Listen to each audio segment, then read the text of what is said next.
Nabasahan na ng sakdal kaugnay sa kasong electoral sabotage si Congresswoman Gloria Arroyo. Tugon ng dating Pangulo, hindi siya guilty sa mga bintang. Nakatutok si Julio Segovia.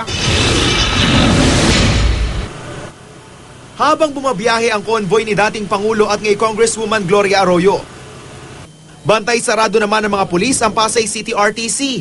Inikot ng K9 units ang bawat sulok ng courtroom. Di pinalampas pati kwarto ni Presiding Judge Jesus Mupas.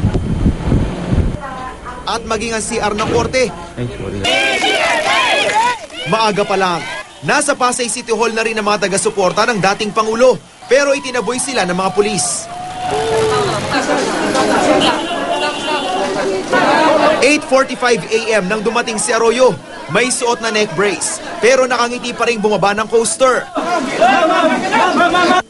Sa ilang pagkakataon, nakikipagkamay rin ito. Kasama niya ang mister na si dating First Gentleman Mike Arroyo at mga anak na sina Dato at Mikey. Agad silang dumiretso sa sala ng Branch 112.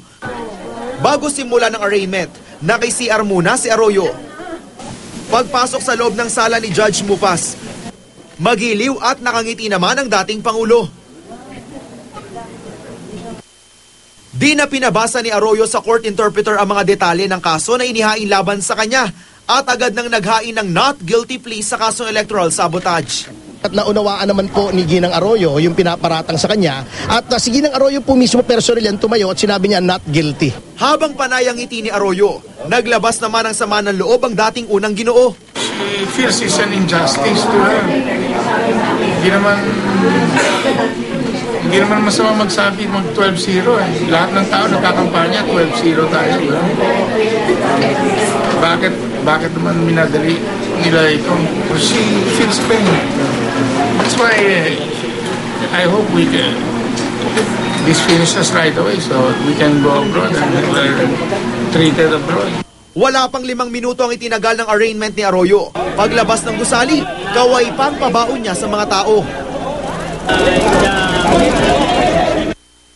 Aprobado na ng korte ang mosyon ng kampo ni Arroyo na makapunta sa burol ng bayaw na si Congressman Iggy Arroyo. Oras na maiuwi ito sa bansa. Yung time, yung place and day, yung date, hindi ko pa pwede i-reveal. But in short, approve na yon kasi hindi naman nag-object ang COMELEC. Isinantabi naman muna ng mga abogado ni Arroyo ang hiling nilang ma-house arrest ang dating Pangulo, lalo't may panibago raw itong iniindang sakit. Nagkaroon siya ng bagong karamdaman, yung lumbar spinal stenosis na kailangan po ng karampatang kalunas sa veterans. We are opposing the motion for house arrest, of course. Because we should not, of course, treat yung ating mga prisoners.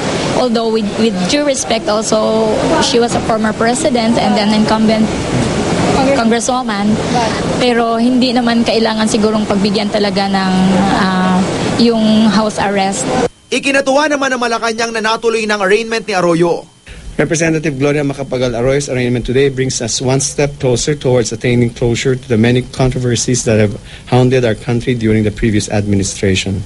Inaasahang muling dadalo si dating Pangulo at ngay Congresswoman Gloria Macapagal Arroyo sa itinakdang pre-trial sa April 19. Pero may karapatan naman daw ang kampo ng dating Pangulo na maghain ng waiver para hindi na siya sumipot pa. Julio Segovia, Nakatutok, 24 Oras.